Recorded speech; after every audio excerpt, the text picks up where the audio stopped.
بسم الله الرحمن الرحيم. السلام عليكم ورحمة الله وبركاته. إن الحمد لله نحمده ونستعينه ونستغفره ونعوذ بالله من شرور أنفسنا ومن سيئات أعمالنا. من يهده الله فلا مضل له ومن يضلله فلا هادي له. أشهد أن لا إله إلا الله وحده لا شريك له وأشهد أن محمدا عبده ورسوله وصفيه من خلقه وخليله.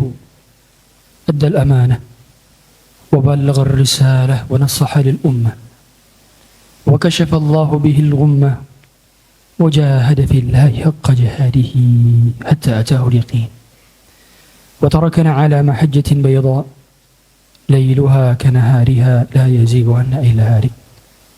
اللهم فصل وسلم وزد وبارك وأنعم وكرم ومجد على عبدك ورسولك محمد صلى الله عليه وعلى آله وصحبه وسلم. وقال عز وجل: يا أيها الذين آمنوا اتقوا الله حق تقاته ولا تموتن إلا وأنتم مسلمون.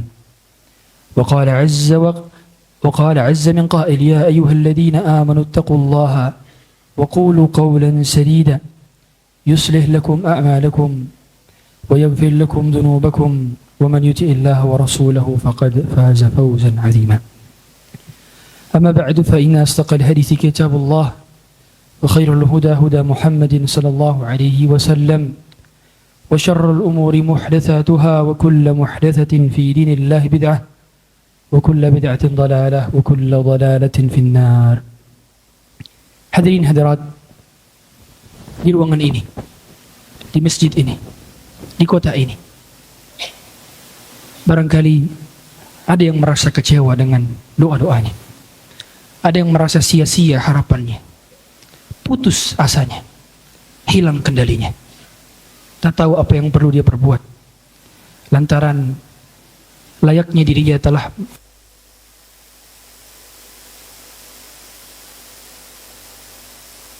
juga terlihat hati tercinta setelah belasan hingga puluhan tahun menikah. Ada yang boleh jadi meminta agar dikaruniakan istri suami yang saleh, tapi belum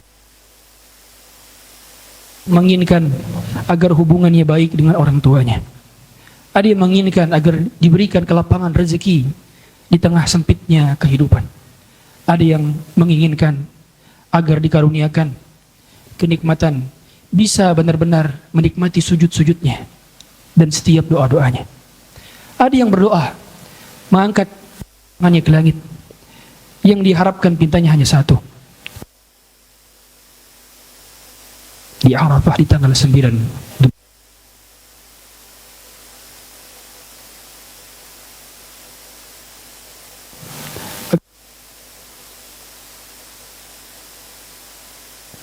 bisa mengenal Islam, bisa mengenal sunnah. Ada yang berdoa pagi agar keluarganya mengenal sunnah Nabi Sallallahu Alaihi Wasallam. Ada yang pagi, petang, siang dan malam berdoa menikmati agar keluarganya diberikan kesehatan dan keberkahan. Doa kita beragam, permintaan kita banyak, dan tidak ada satupun di antara permintaan itu yang tidak Allah dengar. Allah Ta'ala yang sendiri mengatakan bahwa setiap kali kita berdoa maka akan diijabah oleh dirinya. Allah Ta'ala mengatakan, wa idza sa'alaka ibadi anni fa inni qarib ujibu da'watad da'i idza da'an falyastajibu li wal yu'minu bi la'allahum yarshudun. Apabila hambaku bertanya kepada engkau tentang diriku, maka Allah Ta'ala umumnya apabila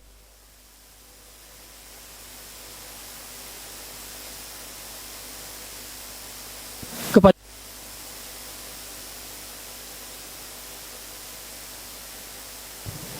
baru Katakanlah, lunaka 'anil khamri wal maisir qul fihima ithmun kabiru wa manafi'u lin-nasi wa ithmuhuma akbaru min naf'ihima. Yas'alunaka 'anil mahid qul huwa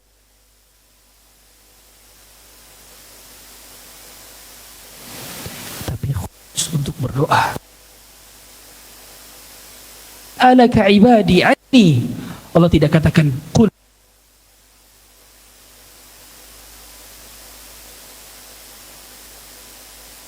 Dan kita, Allah ingin menunjukkan bahwa Dia dekat sebelum kita mendekat kepadanya.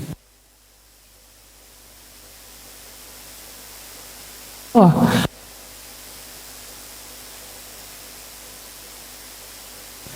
Innallah, sesungguhnya Allah bersama orang-orang yang bersabar.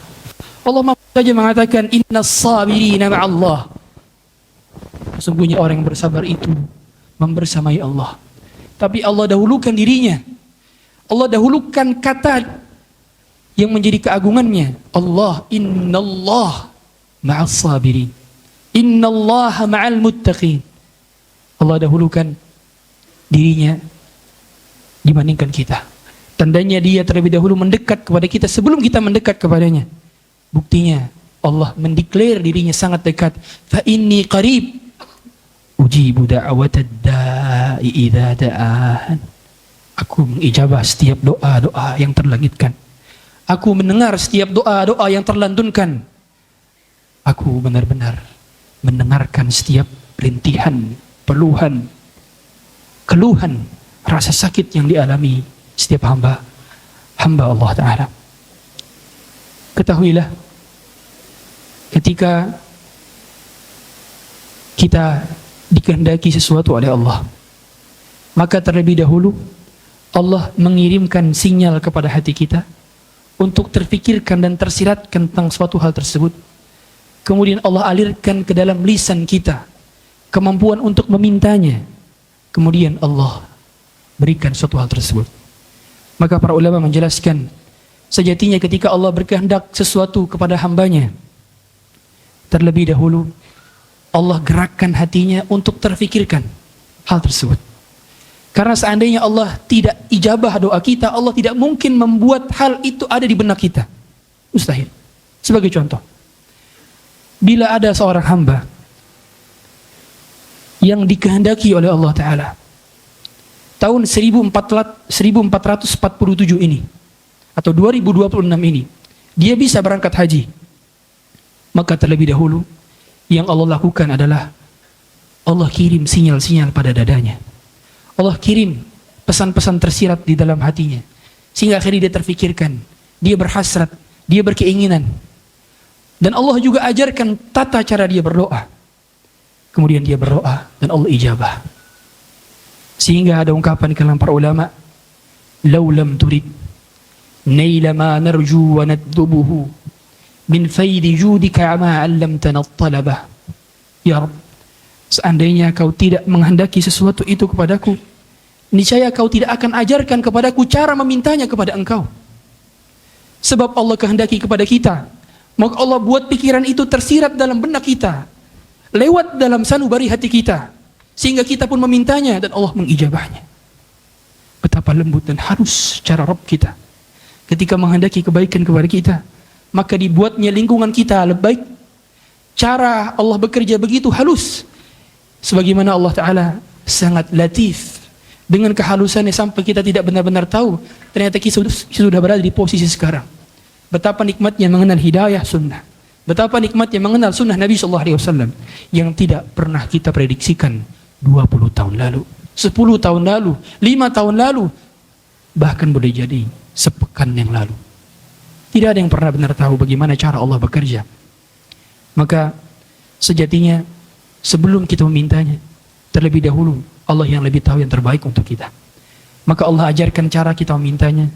Allah buat lingkungan kita, membuat kita akhirnya terus meminta kepadanya. Karena permintaan kepada Allah adalah pemberian, dan pemberiannya pun adalah kemesraan. Maka sejatinya setiap orang di antara kita diberikan taufik oleh Allah Ta'ala untuk berdoa yang kita pikirkan harusnya bukan apa yang belum diijabah. Karena sejatinya Allah Ta'ala mengatakan, wa atakum min kulli ma sa'altumuh. Ada dua qiraat dalam ayat ini. Ada qiraat yang menyebutkan dengan wa atakum min kullin ma sa'altumuh. Qiraat lain dengan bacaan wa atakum min kulli ma sa'altumuh. Yang pertama maksudnya adalah Allah mengabulkan segala hal yang kita minta. Adapun yang kedua, maknanya adalah Allah mengabulkan lebih banyak yang belum kita minta, tapi Allah telah berikan sebelum kita meminta. Hari ini, ketika bangun tidur tadi, tunjuk tangan. Siapa yang minta kepada Allah oksigen? Siapa yang minta kepada Allah agar Allah alirkan darah di dalam jantung kita? Siapa yang minta kepada Allah tadi pagi agar Allah kedipkan kedua bola mata kita? Siapa yang minta kepada Allah tadi pagi agar Allah kuatkan langkahnya menuju masjid? Siapa yang tidak? Siapa yang minta tadi pagi agar Allah mudahkan hari ini, malam ini bisa ke kajian? Siapa yang minta tadi pagi agar Allah buat agar dirinya bisa menutup auratnya? Siapa yang minta? Kita tidak minta itu, tapi Allah memberikan itu. Dan jauh lebih banyak hal yang Allah berikan tanpa kita minta. Sebelum kita minta Allah telah berikan. Tapi betapa kufurnya kita, tidak mensyukuri betapa banyak kenikmatan-kenikmatan yang tidak tertandingi dengan harga, tidak tertandingi dengan angka. Kenikmatan yang jauh lebih besar yang kita tidak sadari.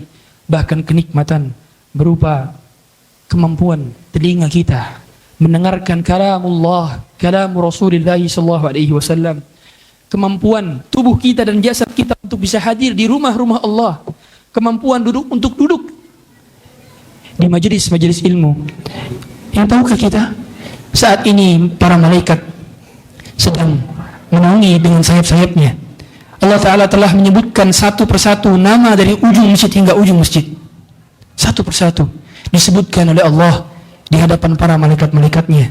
Sebagaimana sabda Nabi sallallahu alaihi wasallam, "Majtama'a qaumun fi baitin min buyutillahi yatsuna kitab Allah wa yatadarasunahu fima bainahum illa nazalat alaihimur rahmah wa anzalat alaihimus sakinah wa ghashiyat wa haffathumul malaikah wa dzakarahumullahu fi man 'indah." Rawahu Muslim.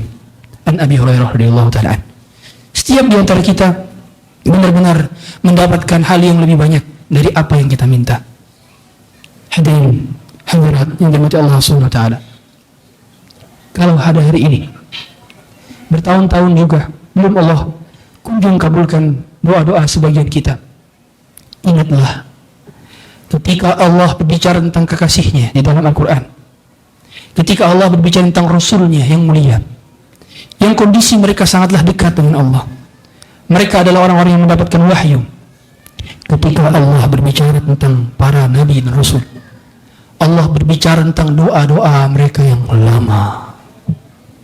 Allah berbicara tentang lantunan doa-doa mereka yang mereka ucapkan pagi, petang, siang, malam dengan lafaz doa yang sama. Nabi Ibrahim berdoa, "Rabbi habli minas salihin." 86 tahun lamanya. Nabi Zakaria berdoa, "Rabbi la tadharni fardan wa anta khairul warithin." 100 tahun lamanya. Nabi Yakub berdoa agar dipertemukan dengan putra kekasihnya, putra kesayangannya, Yusuf, 80 tahun. Ketika Allah berbicara tentang kekasihnya, Allah berbicara dengan panjangnya tahun-tahun mereka dengan lafaz doa yang tidak berganti. Lafaz doa Nabi Zakaria sama, "Rabbi la tadharni fardan," ya Allah jangan kau jadikan aku sendirian. Janganlah engkau jadikan aku tidak ada pewarisku. Para ulama mengatakan bahwa beliau menginginkan ada estafet dakwah yang berlanjut, bukan sekedar untuk mewarisi perusahaannya, asetnya, tapi beliau menginginkan agar dakwahnya terlanjutkan.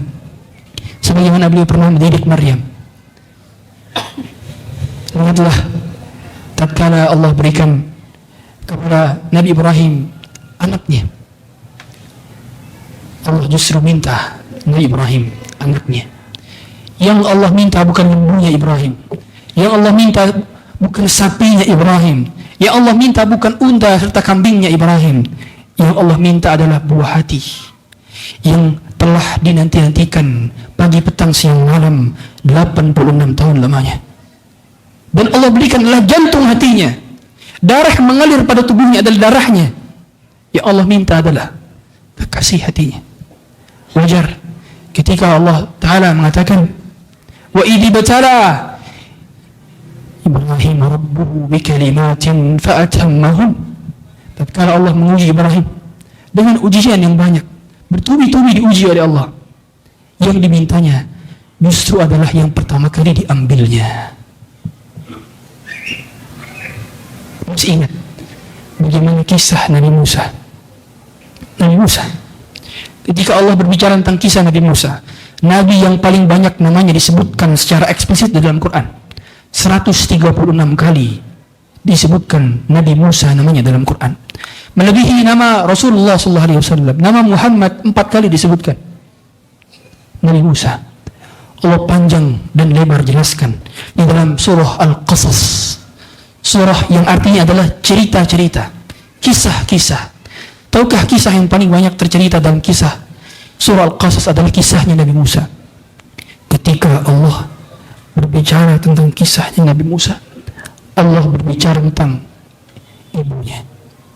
Pertama kali yang Allah ceritakan bukan kisah Nabi Musa bertemu Fir'aun, bukan kisah Nabi Musa ketika berada di Madian, bukan kisah Nabi Musa ketika melempar tongkatnya, bukan kisah Nabi Musa ketika membelah Laut Merah, bukan kisah Nabi Musa ketika memboyong Bani Israel melewati Laut Merah. Bukan kisah itu yang dimulai. Kisah yang pertama kali dimulai dalam surah Al-Qasas adalah kisah ibunda Musa. Allah Ta'ala mengatakan, wa awhayna ila ummi Musa an ardi'i. Kami wahyukan, kami ilhamkan kepada ibunda Musa agar dirinya menyusui putra kesayangan yang baru saja lahir, yang dia nantikan.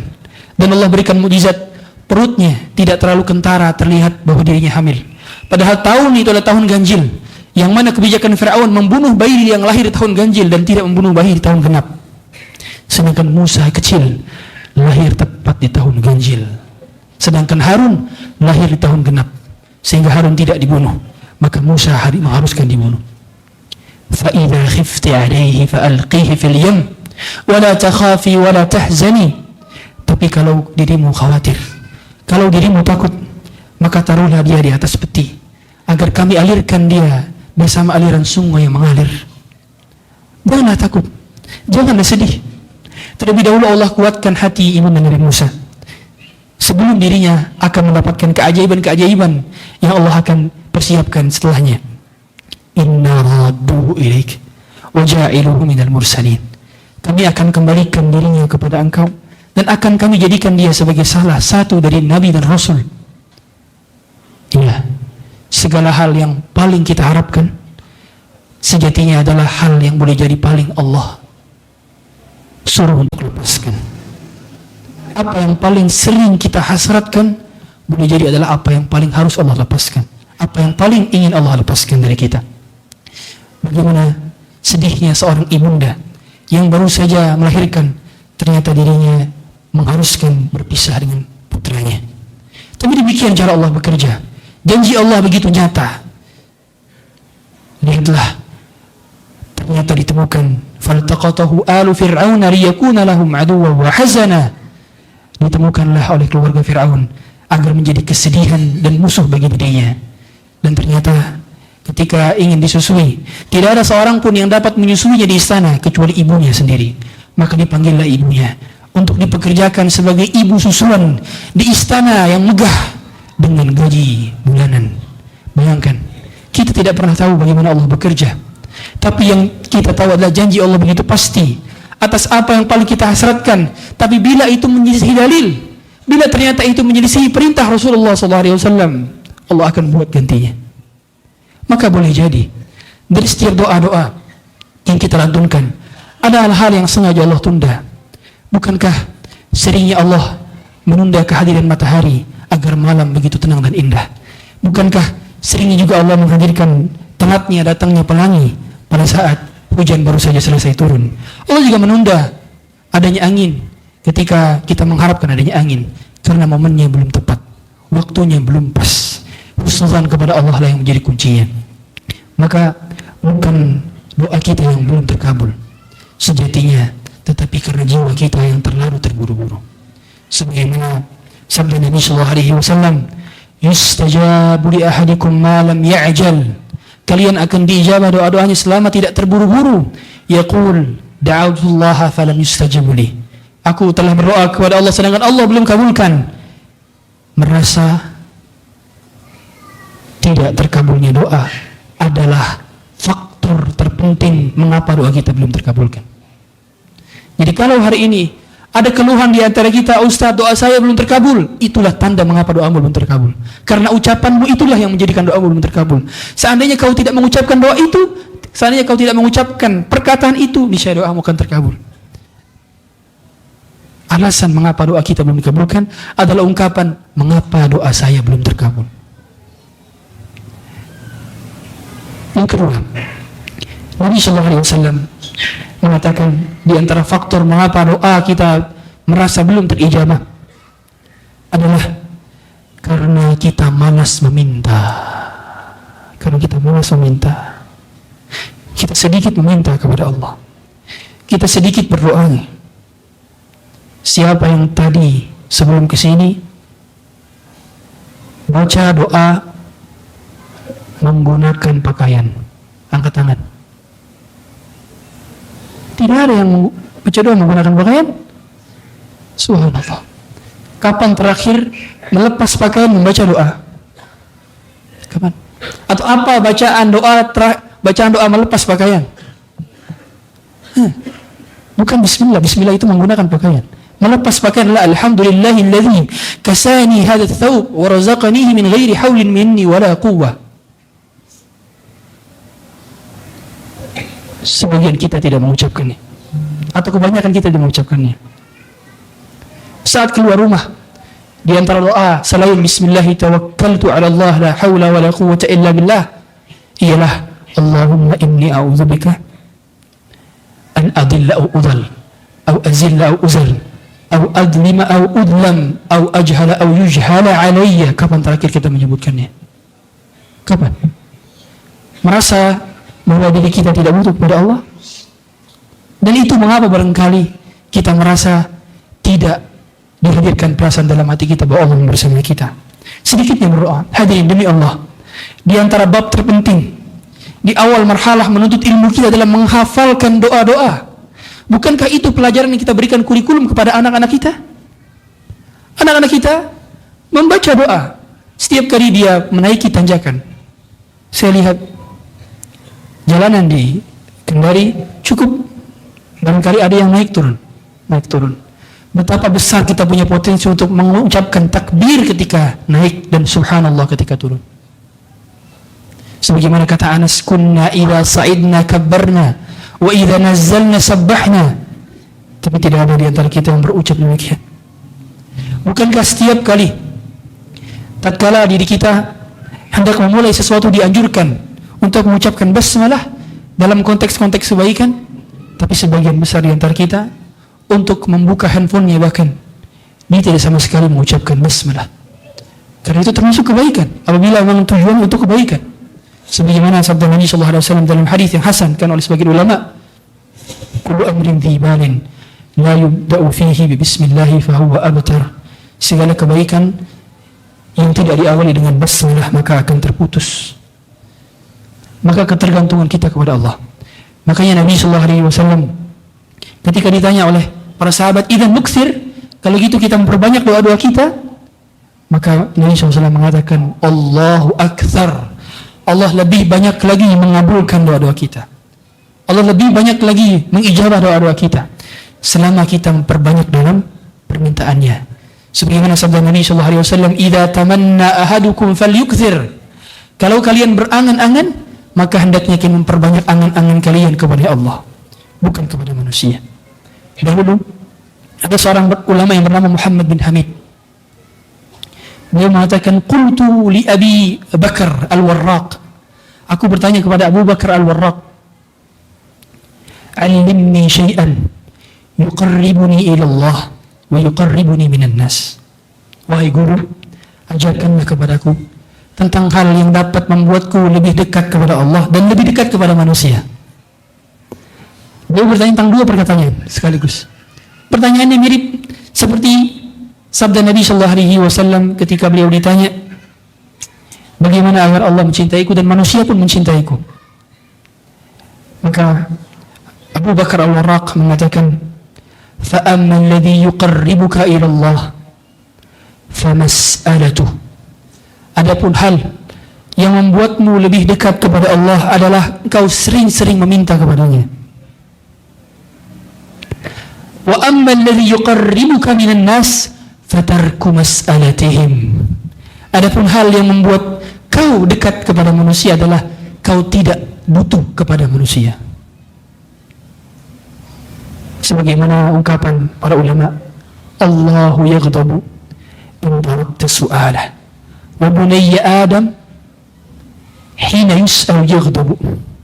Allah itu marah kalau tidak diminta, sedangkan manusia kalau diminta dia marah.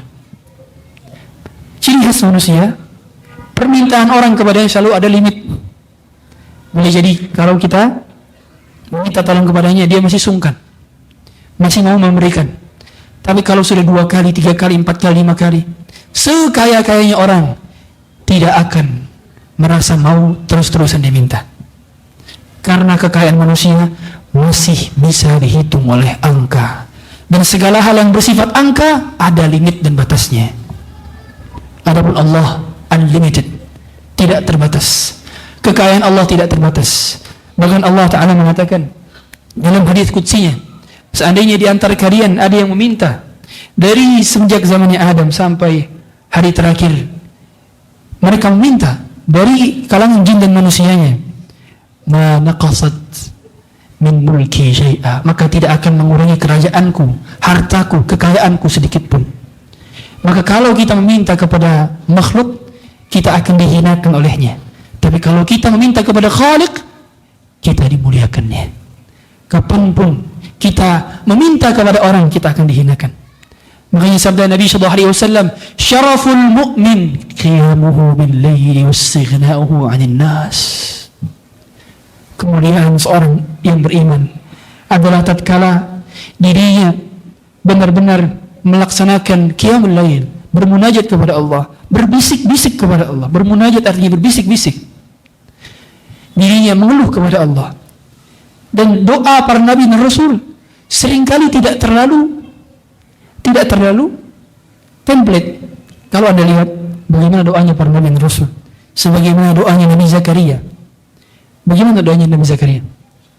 Rabbi inni wahana al-'azmu minni wa ishta'ala ar-ra'su shayba wa lam akun bi du'aika rabbi shaqiyya. Ya Rabb, tulangku telah melemah, rambutku telah memutih, tetapi aku tidak akan pernah putus asa untuk berdoa kepada Engkau. Lihat bagaimana doanya Nabi Ayub. Rabbi inni massani yadur wa anta arhamur rahimin. Ya Allah, aku sedang tertimpa musibah. Lihat bagaimana doanya Nabi Musa. Rabbi inni lima anzalta ilayya min khairin faqir. Ya Allah, aku sungguh sangat fakir dengan karunia yang Engkau persiapkan. Semua di antara doa para nabi dan rasul itu menunjukkan sisi kelemahan, menunjukkan sisi ketidakbermanfaatan, menunjukkan sisi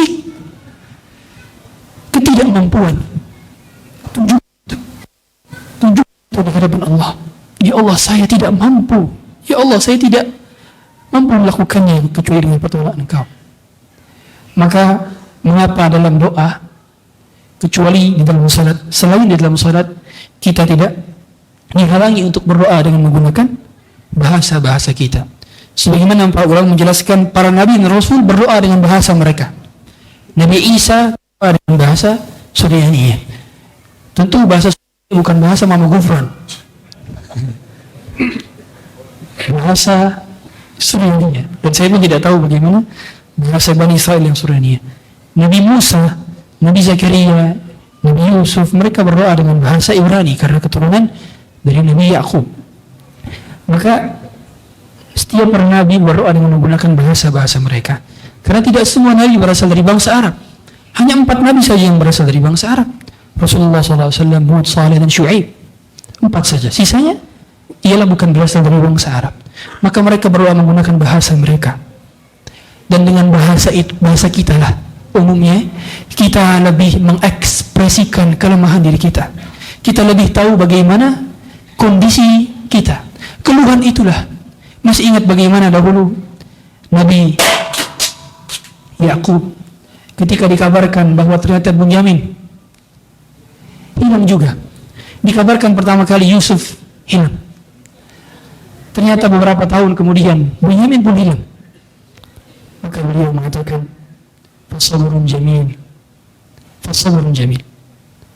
Kesabaranku adalah kesabaran yang cantik, kesabaran yang estetik, kesabaran yang indah. Allahul musta'an. Hanya aku dapat meminta pertolongan kepada Allah ala ma tasifun. Kan innama ashku bathi wa huzni ila Allah.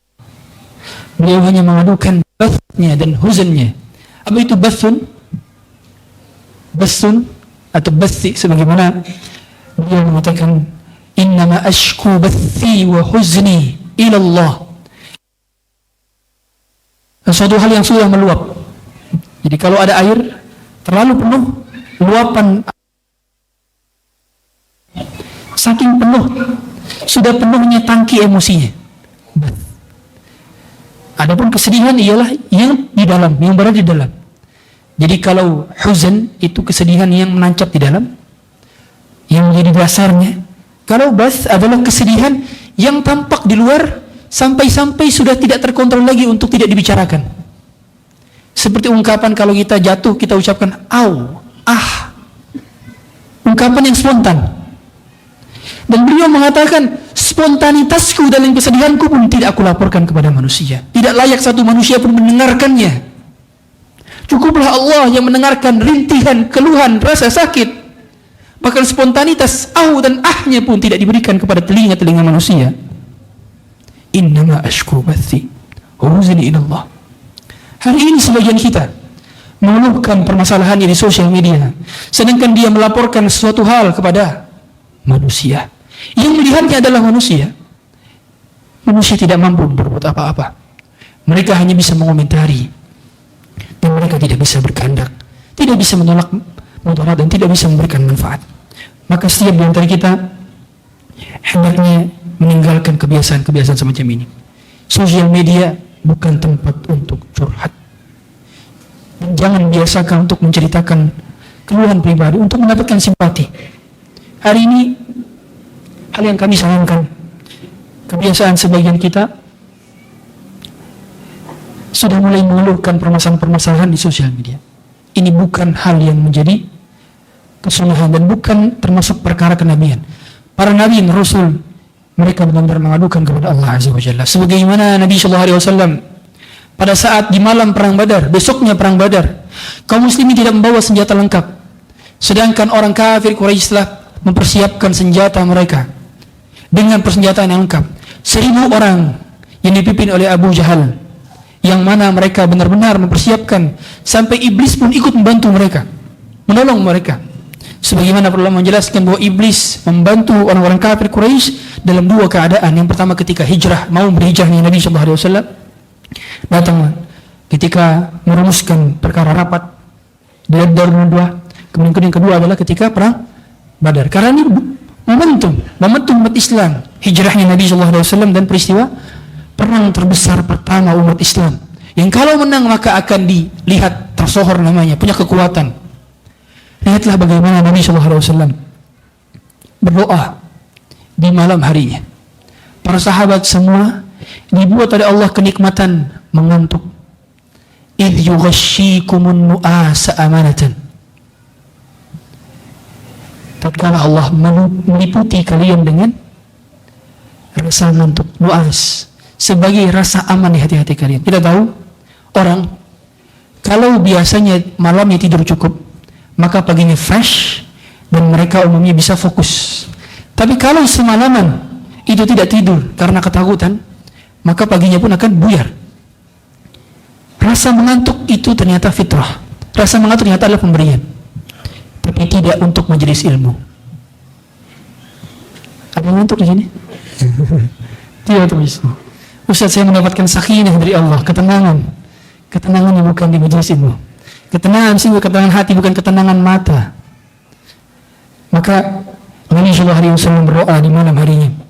Kata Ali bin Abi Thalib, sahabat mulia Nabi SAW radhiyallahu ta'ala, aku melihat Nabi SAW mengangkat kedua tangan tidak berhenti, sujud selama-lamanya ketika di malam Badar.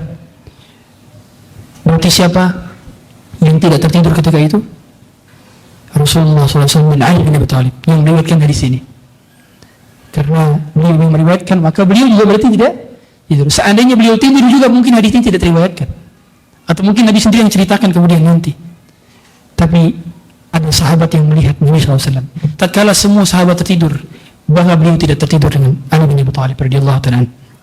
Maka beliau berdoa, mengangkat kedua tangannya, mengatakan, Allahumma anjizli wa'dak, Allahumma anjizli ma wa'adtani.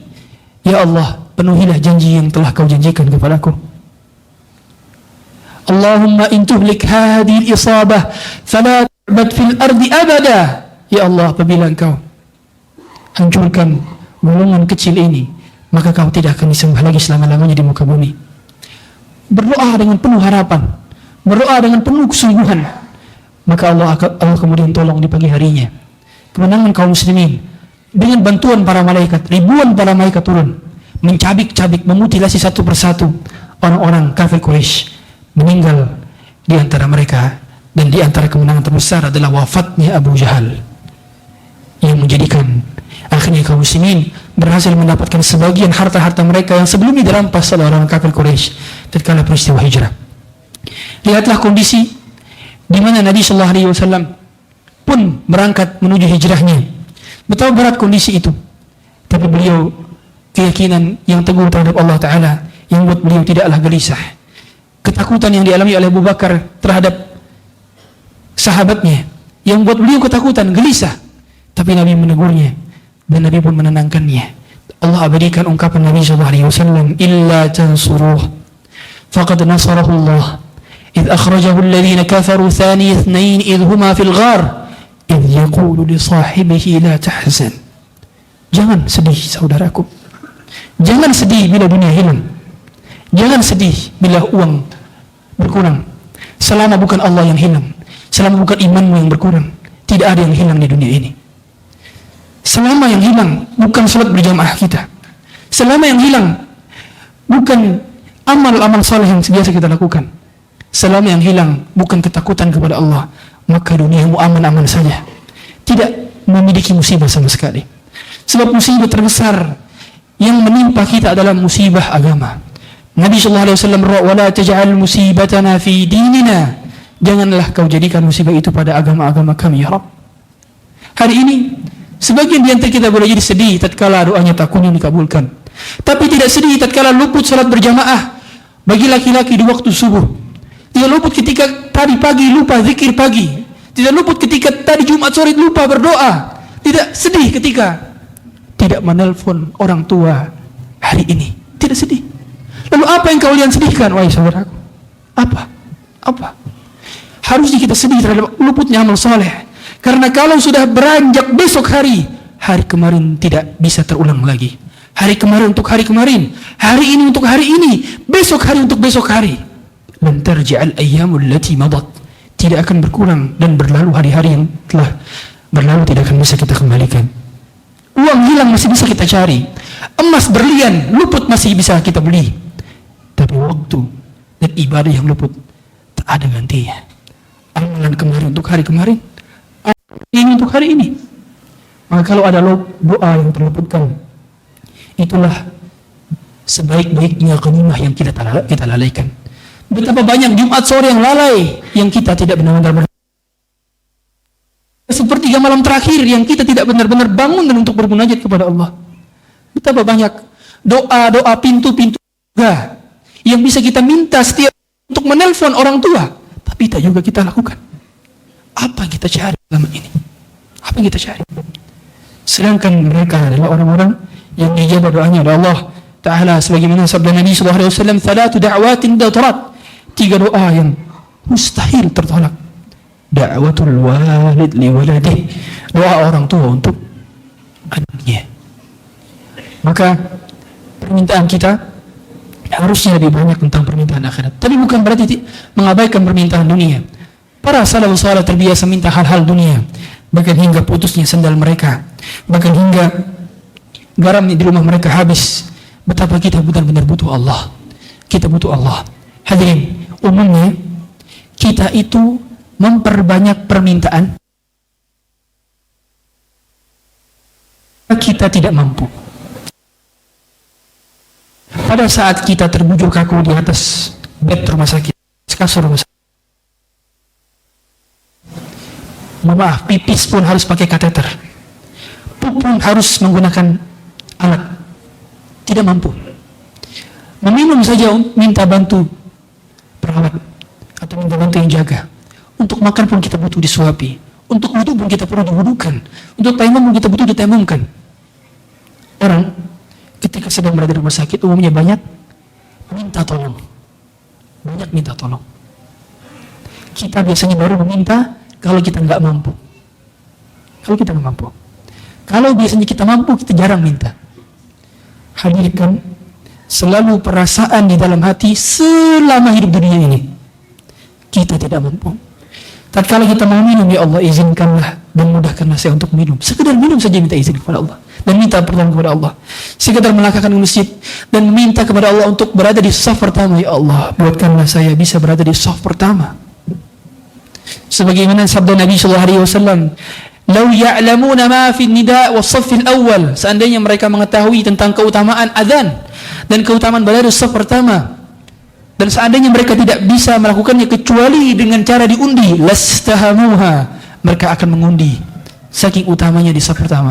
Betapa jarang kita meminta, berdoa kepada Allah untuk minta salat berada di saf pertama. Permintaan kepada Allah itulah yang menjadikan akhirnya kita bisa diberikan taufik.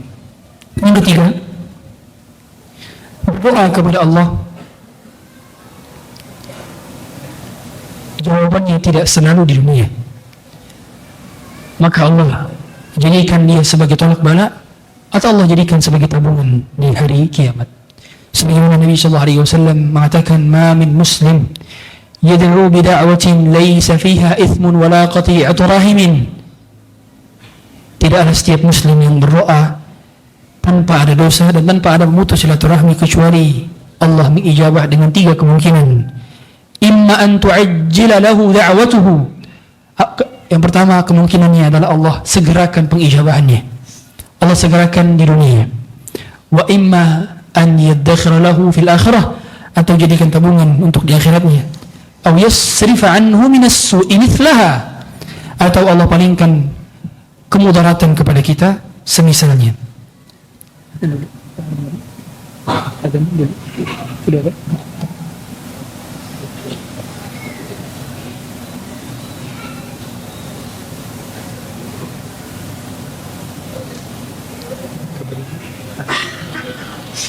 Atau Allah palingkan kemudaratan yang semisal dengannya, alias tolak bala. Betapa seorang muslim tidak akan pernah merugi apabila dia berdoa. Sebagaimana perkataan Umar bin Khattab radhiyallahu ta'ala, tatkala mengetahui hadis ini dari Nabi sallallahu alaihi wasallam, maka beliau mengatakan, "Inni la ahmilu hammal ijabah." Kalau begitu aku tidak pernah khawatir lagi akan doaku diijabah atau tidak. Wa inni ahmilu hammad du'a, tapi aku khawatir akankah aku diberikan terus-terusan taufik di dalam hatiku untuk berdoa? Akankah aku diberikan taufik terus-terus untuk mengangkat kedua tanganku? Akankah aku diberikan taufik terus untuk mengingat Allah ketika waktu-waktu mustajab? Ketika Jumat sore, ketika hujan turun, ketika adzan dan iqamah, ketika sedang terzalimi, ketika sedang safar, ketika hujan turun. Begitu banyak kejadian dan peristiwa momentum waktu-waktu kita bermustajab dalam berdoa.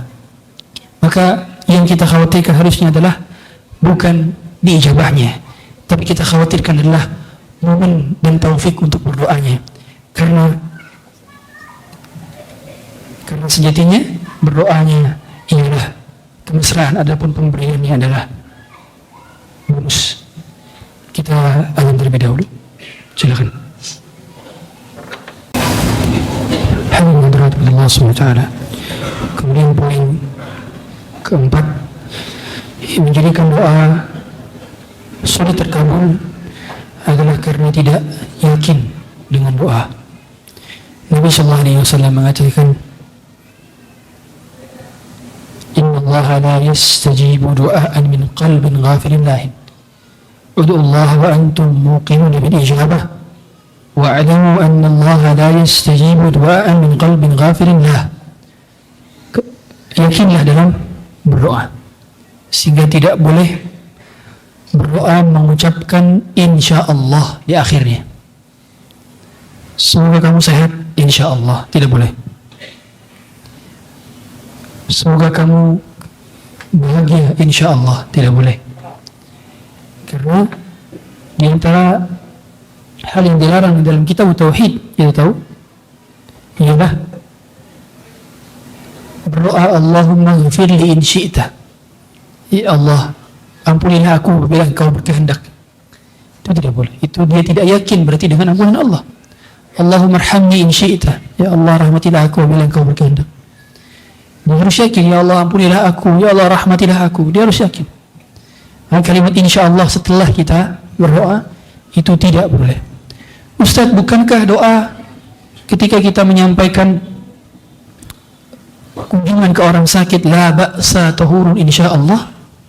Lalu bagaimana Ustaz? Dalam konteks itu kita sedang memberikan statement.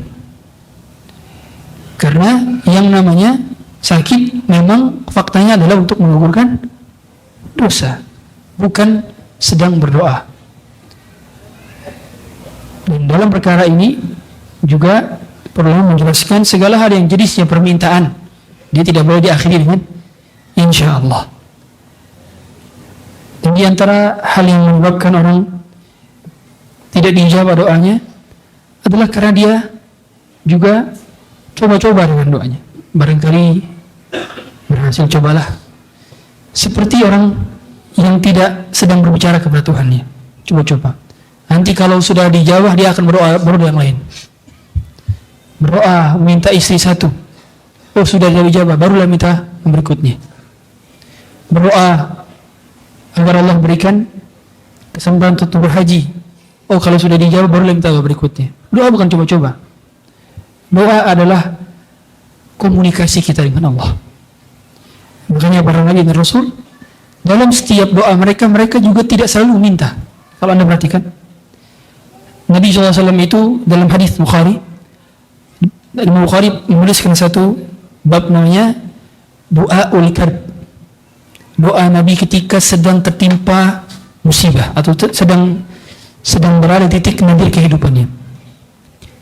Dan di titik nadir kehidupan itu doanya kita lihat lembabnya, la ilaha illallahul azimul halim, la ilaha illallah rabbul arshil azim, la ilaha illallah rabbus samawat wa rabbul arshil karim.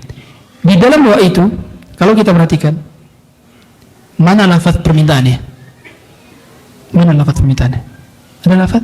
Atau tidak perlu jauh-jauh? Doanya Nabi Yunus. Adakah lafaz permintaan di dalam doa Nabi Yunus? La ilaha illa anta subhanaka inni kuntu minadh dhalimin. Mana permintaannya? Enggak ada permintaan. Doa itu bukan permintaan. Nabi SAW mengatakan ad-du'a huwal ibadah. Doa adalah ibadah. Sehingga kita ketika mengatakan la ilaha illa anta subhanaka inni kuntu minadh dhalimin, kita tidak selalu meminta. Dan para nabi dan rasul, mereka adalah orang yang paling baik dalam mengucapkan tutur kata kepada Allah. Sehingga dalam momen demikian, ketika seorang berdoa, maka dia juga tidak terburu-buru di dalam permintaannya. Doa bukan seperti kita sekedar check out di toko oren, check out masuk keranjang kuning, 3 hari kemudian sampai di depan rumah. Bukan doa bukan list shopping item. bukan kumpulan list belanjaan. Nah, saya minta ini, lantar minta ini, minta ini, minta ini. Ketika Nabi SAW dan ketika para Nabi Rasul berdoa, mereka tidak selalu minta. Mereka bahkan mengucapkan perkataan tauhid, kalimat tauhid. Kalimat tauhid itu yang menolong mereka. La ilaha illallah. Apa kemiripan doa Nabi SAW dalam doaul karab dengan doanya Nabi Yunus? Semuanya diawali dengan La ilaha illa anta. La ilaha illallah. Lafaz tauhid. Kalimat pembuka pintu surga. Miftahul jannah. Sehingga tidak setiap doa itu harus juga kita coba-coba, dan tidak semua boleh dicoba. Tidak boleh Allahumma ghfirli in syi'ta, Allahumma arhamni in syi'ta, harus yakin. Ud'ullaha wa antum muqinuna bil ijabah, yakin. Yakin itu ialah 100%. Jadi ada derajat keyakinan. Dalam usul fiqh ada namanya waham. Waham itu di bawah 50%. Kalau 50% namanya syak. Kalau di atas 50% namanya dhann. Kalau di atas 75% namanya ghalabatul dhann. Kalau sudah 100 namanya yakin. Berarti persentase keyakinan kita ketika berdoa harus sampai 100. Barulah itu dikatakan ijabah. Sehingga kalau kita masih ada keraguan 1%, baru 99% belum dikatakan yakin, baru ghalabatul dhann. Baru beralih ke dhann, perkiraan yang kuat, dugaan yang kuat. Dhann itu 70% ke atas. Yakin. Makanya ada istilah haqqul yaqin, ainul yaqin, dan ilmul yaqin. Keyakinan. Dan seorang akan dijabah doanya bila dia yakin. Dan Nabi mengatakan fa innallaha la yastajibu du'aan min qalbin ghafilin lahin. Allah tidak akan terima doa dari seorang hamba yang hatinya lalai. Lalai maksudnya adalah dia berdoa tapi sambil main handphone. Dia berdoa sambil scrolling Instagram Reels. Dia berdoa sambil lihat tontonan TikTok. Dia berdoa sambil lihat YouTube Short. Dia berdoa sambil nonton highlight Premier League. Meskipun kalah lagi MU. Dia berdoa sambil terdistraksi, sambil melihat orang. Doa butuh fokus. Makanya mengapa setiap para nabi berdoa, mereka dilafazkan oleh Allah dengan perkataan idnada wa dhannuni idnada. Nada itu artinya calls out, benar-benar teriak berharap kepada Allah Ta'ala, merintih, berada di puncak kefokusan. Nada itu seperti panggilan jarak jauh yang benar-benar serius manggil. Nada, lafaznya adalah dengan keseriusan ketika memanggil. Berbeda dengan sekedar panggilan biasa. Makanya para nabi dan rasul ketika berdoa Allah gunakan lafaz idnada rabbahu, wa ayyuba idnada rabbahu, wa zakariya idnada rabbahu, wa dhannuni idh dhahaba mughadiban, dan seterusnya. Ini menunjukkan bahwa mereka berdoa dengan serius, bukan sekedar coba-coba. Dan mereka ketika berdoa benar-benar berada di titik level pengharapan paling puncak. Dan terkadang Allah Ta'ala baru mengijabah doa ketika kita tidak punya satu pihak makhluk pun yang kita sandarkan pundak kita di belakangnya. Kalau masih ada kita bergantung kepada Pak Fulan, Pak Alan, pihak A, pihak B dari kalangan makhluk Allah, lembaga A, lembaga B, masih kita bergantung kepada tetangga A, tetangga B, saudara A, saudara B, ayah dan ibu, saudara, keluarga, teman, masih kita ada ketergantungan, umumnya pertolongan Allah belum datang. Tatkala sudah tidak ada harapan dari kalangan makhluknya, tidak ada sandaran dari kalangan makhluknya, tidak ada tumpuan dari kalangan makhluknya, di sanalah Allah bekerja. Ketika benar-benar kita tidak lagi bergantung pada siapapun, maka dalam berdoa ini kita pun memiliki adab dan tata cara. Yang kelima, doa tak kunjung dikabulkan disebabkan karena harta haram. Harta haram.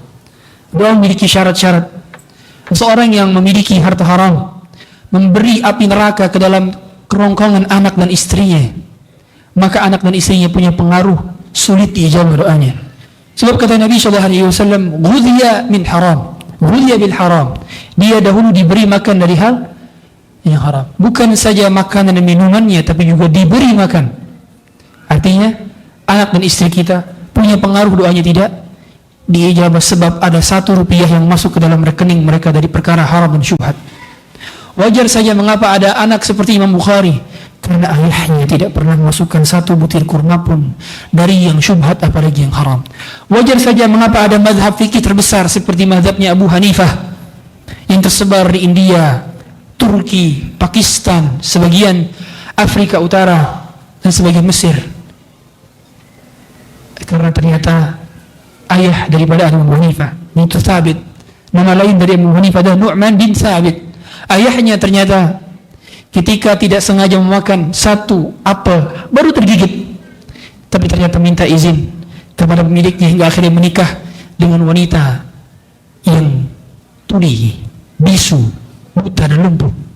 Dan ternyata wanita itu yang belum nikahkan disampaikan oleh wali yang pemilik kebunnya, tuli dari mendengar yang haram, buta dari melihat yang haram, lumpuh dari menginjakkan ke tanah yang dilarang, dan bisu dari mengucapkan yang haram.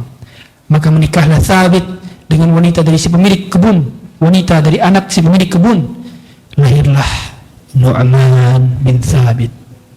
Mengapa ada Nu'man bin Thabit atau Abu Hanifah? Sebab ayahnya begitu wara terhadap penghasilannya, makanan yang masuk ke rongkongannya. Sebab anaknya diinginkan untuk menjadi orang yang diijabah doa-doanya. Mengapa begitu mudahnya ibu Imam Bukhari berdoa agar Allah kembalikan kedua penglihatan anaknya? Imam Bukhari lahir dalam keadaan normal, tapi kemudian ketika masih usia balita, beliau main keluar, terkena virus di matanya, kemudian buta. Beberapa tahun tidak bisa melihat. Betapa sedihnya orang tua melihat anaknya tidak bisa melihat. Lihatlah, berdoa setiap malam Imam Bukhari. Ternyata satu malam dimimpikan dengan mimpi bertemu dengan Nabi Ibrahim. Dan Nabi Ibrahim mengatakan dalam mimpinya, innallaha qad radda basara binik bikathrati du'aiki. Allah telah mengembalikan kedua penglihatan putramu karena banyaknya doamu. Akhirnya Bukhari dalam usia 9 tahun beliau bisa melihat kembali. Dan karena ada penglihatan yang sempat hilang, kita tahu secara fungsi tubuh dan indera, apabila ada satu fungsi indera yang hilang, maka akan Allah buat hyperfunction di indera-indera lain, sehingga fungsi pendengarannya indera Imam Bukhari lebih di atas rata-rata manusia normal. Maka ketika Allah kembalikan penglihatannya, Allah jadikan telinganya lebih fungsional, dan beliau tidak pernah mencatat kecuali di rumah. Saya yakin kebanyakan yang hadir punya potensi seperti Imam Bukhari, karena yang bawa catatan tidak terlalu banyak. Demikian mungkin yang dapat kami sampaikan di sisa waktu ini, karena dikasih waktu sampai jam 8. Barangkali ada pertanyaan, maka kami silahkan. Allah Ta'ala alam. Assalamualaikum warahmatullahi wabarakatuh atas materinya yang sangat bermanfaat, Ustaz. Sampai banyak sekali yang bertanya. Kita bacakan mungkin 3 pertanyaan paling banyak. Bismillah. Assalamualaikum warahmatullahi wabarakatuh, Ustaz. Ini pertanyaan dari akhwat, Ustaz. Ustaz, saya paham tentang hakikat manusia. Jadi selama ini hidup diberikan cobaan, Ustaz. Walaupun sudah berdoa bertahun-tahun, saya paham bahwa hak prerogatif Allah adalah mengabulkan doa atau tidak. Kebetulan sudah beberapa tahun Allah belum mengamanahi kami keturunan, Ustaz. Walaupun sudah ikhtiar dari medis, herbal, olahraga, pola hidup sehat dan lain-lain, namun setelah inseminasi gagal, saya sudah pasrah dan sekarang hanya olahraga dan tidak ke dokter lagi, Ustaz. Terkadang hati ini sudah suka sedih jika orang mempertanyakan gimana, sudah isikah? Atau hanya melihat postingan atau konten tentang anak, saya suka menangis, Ustaz. Apakah itu tandanya saya belum ridho dengan ketetapan Allah? Apakah ini bertanda ada iri, dengki, hasad dalam diri saya, Ustaz? Atau tanda saya belum ikhlas penuhnya karena sedih melihat konten tersebut? Dan untuk menjaga hati, saya membatasi melihat hal-hal seperti itu, Ustaz. Apa hakikat ridho dengan ketetapan Allah dan hakikat ikhlas yang sebenarnya? Apakah ada amalan khusus untuk mendapatkan momongan Ustadz, dan bagaimana menerima takdir yang Allah gariskan yang menurut manusia jelek namun menurut Allah baik dengan penuh syukur, keikhlasan dan keridhaan Ustadz? Mohon doanya juga Ustadz supaya saya dan orang-orang yang belum diberikan keturunan yang soleh dan soleha untuk segera diberikan keturunan. Barakallahu fikum. Semoga yang bertanya Allah berikan keturunan segera, keturunan yang saleh dan salehah, yang melahirkan generasi rabbani, generasi yang memuliakan manhaj salaf Islam dan sunnah Nabi sallallahu alaihi wasallam. Kemuliaan bukan diukur dari sekedar punya anak. Ibunda kita, Ibunda Aisyah, tidak punya anak. 10 dari 11 istri Nabi tidak punya anak dari Nabi sallallahu alaihi wasallam. Hanya satu yang punya anak dari Nabi sallallahu alaihi wasallam, Ibunda Khadijah. Sebab Maria Kiptiyah bukan istri Nabi. Sebagian ulama mengatakan dia adalah budaknya Nabi sallallahu alaihi wasallam yang melahirkan Ibrahim. 7 anak Nabi, 6 dari Khadijah, 1 dari Maria Al-Qibtiyah. Dan tidak sama sekali mengurangi kemuliaan Ibunda Aisyah, Ibunda Hafsah, Zainab bintu Khuzaimah, Zainab bintu Jahshin, Ummu Salamah, Ummu Habibah, Juwairiyah, Safiyah, Saudah bintu Zam'ah. Sama sekali tidak terkurangi kemuliaan mereka. Mereka ibunda-ibunda kita. Yang Nabi mengatakan, yang Allah Ta'ala mengatakan, "An-nabiyyu awla bil mu'minina min anfusihim wa azwajuhu ummahatuhum." Nabi lebih utama daripada orang-orang beriman, dan istri-istri mereka adalah ibunda-ibunda kita. Tatkala Allah berikan momongan, itu pun tidak serta-merta tanda Allah sedang muliakan kita. Masih ingat apa alasan Nabi Khidir membunuh anak kecil ketika berperjalanan bersama Nabi Musa? Tatkala sebelumnya melubangi perahu orang miskin, dikarenakan khawatir nanti perahunya akan diambil oleh penguasa di sana, sehingga dilubangilah kecil-kecil karena penguasanya tidak mau mengambil perahu-perahu yang cacat. Dilubangi kecil-kecil. Sengaja dilubangi tidak besar, karena agar nelayan-nelayan ini bisa sampai dengan selamat. Adapun anak, fa'ammal ghulam, adapun anak-anak, fakhashina ayyurhiqahuma tughyana wa kufra. Tapi yang anak yang tadi kami bunuh, kami khawatir dia dapat membuat orang tuanya menjadi kufur, durhaka. Tentu itu syariat Nabi Khidir secara khusus. Tapi poinnya, betapa banyak anak yang membuat orang tuanya menjadi lalai kepada Allah. Betapa banyak anak yang menggeret orang tuanya menjadi kufur kembali karena sebab ketakutan orang tua kepada anak. Sehingga Allah Ta'ala mengatakan, "Inna min azwajikum wa awladikum aduwwan lakum fahdharuhum." Sebagian istri kita dan sebagian anak-anak kita akan menjadi musuh bagi kita. Adapun bagi penanya, saudari kita yang semoga Allah segera karuniakan momongan yang saleh dan salehah, bersabarlah. Allah sedang siapkan keindahan yang tidak kita sangka-sangkakan berikutnya. Penundaan yang Allah berikan sejatinya adalah sebuah ketetapan, karena takdir Allah tidak akan pernah salah. Timing Allah selalu tepat. Kalau ada IO di dunia ini yang punya time management begitu konkret dan begitu spesifik per detiknya, Allah yang melampaui itu semua. Allah mampu menakdirkan dengan presisi waktu dengan sangat pas. Kebahagiaan yang Allah berikan selalu tepat pada waktunya. Sebagaimana Allah berikan cahaya tepat di setiap matahari terbit, dan Allah berikan pelangi setiap kali badai. Ya, Allah memang tidak selalu menjanjikan langit selalu biru. Allah tidak menjanjikan matahari selalu bersinar. Allah tidak menjanjikan bunga selalu mekar. Allah tidak selalu menjanjikan ada pelangi setelah badai. Tapi bukankah kita faham, lainnya bunga akan bertumbuh bunga lagi. Dan setiap badai umumnya ada pelangi. Dan setiap kegelapan selalu ada cahaya yang menjadi penerangnya. Kita benar-benar harus berhutang kepada Allah tentang timing Allah. Allah Ta'ala mengatakan, "Lasyamsu yanbaghi laha an tudrikal qamara walal lailu sabiqun nahar." Matahari tidak dapat mendahului bulan, dan bulan tidak dapat mendahului matahari.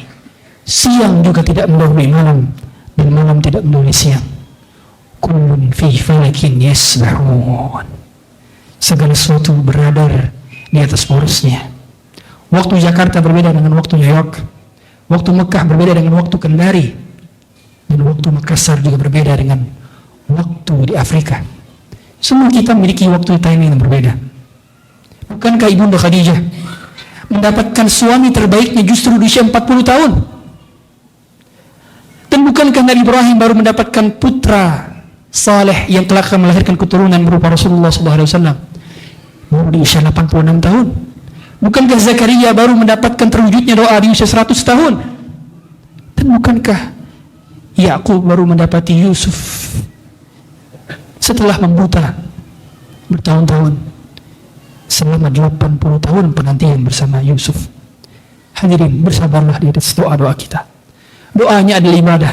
Seandainya Allah tunda lagi, dan baru Allah kabulkan ketika di surga, katakanlah kepada jiwa, katakanlah kepada diri, iming-imingilah kepada jiwa, qul adzalika khairun am jannatul khuldi allati wa'idal muttaqun. Bukankah surga lebih kekal abadi selama-lamanya? Bukankah lebih baik? Seandainya tiap doa yang kita harapkan tidak terwujud sama sekali di dunia, tapi kita dapat surga, bukankah itu balasan yang terbaik? Qul adzalika khairun am jannatul khuldi allati wa'idal muttaqun. Katakan kepada jiwa, iming-imingi kepada jiwa, adzalika khairun, apakah ini yang terbaik atau surga yang kekal yang terbaik? Katakan. Tidak semua yang dipercepat itu baik. Tidak semua yang dipercepat itu baik. Saya tanya, buah durian kalau matangnya dipercepat itu tidak selalu enak, hadirin. Tidak selalu enak. Kadang menunggu matangnya di pohon itu lebih enak. Makanya ada restoran di Jakarta, restoran durian namanya matang di pohon. Dan buah-buah yang matang di pohon lebih enak biasanya dibandingkan buah yang dikeram. Tahu semua. Tidak semua yang dipercepat itu baik. Bahkan ada ungkapan di kalangan para ulama fiqih, man ta'ajjala qabla awanihi uqiba bihirmanihi. Siapa yang mempercepat sebelum matangnya, maka dihukum atas ketercepatannya. Makanya mengapa kalau ada ahli waris yang membunuh orang tuanya agar bisa mendapatkan warisan lebih cepat, maka dia dihalangi dari menerima waris. Karena qatil, pembunuh, tidak dapat warisan. Qatil tidak dapat warisan, pembunuh tidak dapat warisan, karena dia mempercepat. Jangan cepat-cepat. Sabar. Nikmati doa-doamu, nikmati air mata yang membasahi pipimu, nikmati setiap keluh dan letihmu. Nikmati. Ada kenikmatan dalam setiap dirian doa. Kalau semua doa diijabah, kita lupa ada tempat yang bernama surga. Kalau semua keinginan diwujudkan di dunia, lalu untuk apa adanya surga? Bukankah itu pembeda antara surga dengan dunia? Pembeda surga dengan dunia ada pada diwujudkannya semua keinginan. Allah Ta'ala mengatakan, amlil insani ma tamanna. Apakah manusia dapat mewujudkan semua hal yang diinginkan di dunia? Tidak. Namun tentang prakarsa surga Allah mengatakan, walakum fiha ma tashtahi anfusukum walakum fiha ma tad'un. Adapun yang kalian yang harapkan, kalian yang inginkan, akan diwujudkan semuanya. Fala ta'lamu nafsum ma ukhfiya lahum min qurrati a'yun. Dan satu jiwa pun tidak akan ada yang tahu tentang apa yang dipersiapkan dari qurratu a'yunnya. Hadirin, bersabar. Nikmati setiap proses doa. Dan bila memang ternyata Allah tidak kabulkan di dunia, ada surga yang menantimu bila kau percaya terhadap janji-janjinya. Wallahu a'lam. Waalaikumsalam jazakallahu khairan. Kita bacakan satu pertanyaan sebagai pertanyaan penutup malam ini. Bismillah. Assalamualaikum warahmatullahi wabarakatuh. Ustaz, mohon nasihatnya Ustaz, manakah yang lebih baik saat kita berdoa? Di sepertiga malam, apakah dalam sholat atau setelah selesai sholat, Ustaz? Barakallahu fiik. Keduanya bisa dilakukan. Posisi-posisi tertentu dalam sholat ialah tempat istijabahnya doa. Di antaranya ketika sujud, sallallahu alaihi wasallam mengatakan aqrabu ma yakunu al-'abdu min rabbih wa huwa sajid fa'akthiru fihi ad-du'a. Posisi terdekat antara hamba dengan Tuhannya adalah ketika sujud, maka perbanyaklah doa. Dan juga Nabi sering memberikan nasihat dan wejangan kepada para sahabat, di antaranya Mu'adz bin Jabal, untuk tidak melupakan doa di setiap akhir salat. La tad'anna dubur kulli salatin taqul Allahumma inni ala dzikrika wa syukrika wa husni ibadatik. Dubur kulli salah atau akhir salat, sebagian ulama mengartikan maksudnya adalah sebelum salam.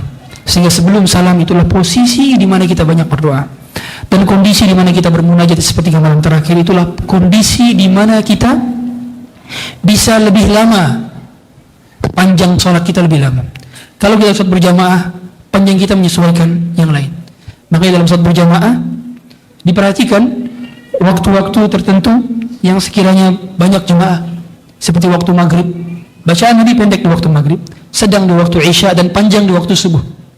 Karena yang hadir di waktu maghrib berbeda dengan hadir di waktu subuh, beda. Kalau orang waktu maghrib biasanya baru pulang kerja.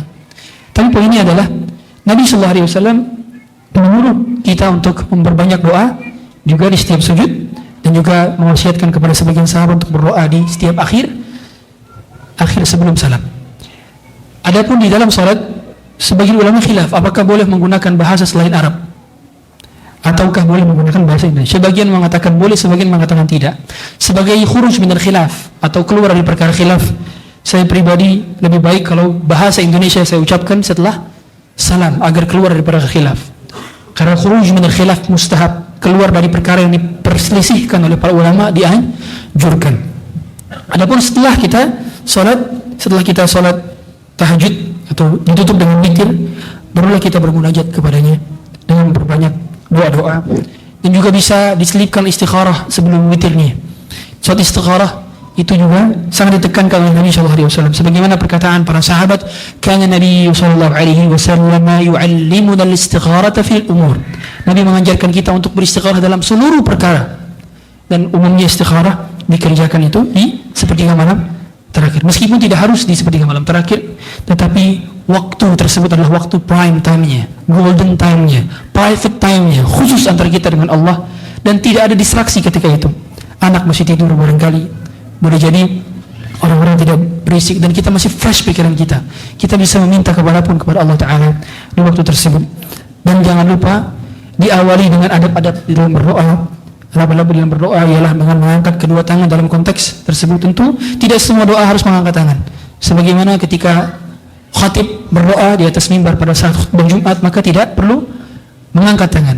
Tapi umumnya doa adalah mengangkat tangan.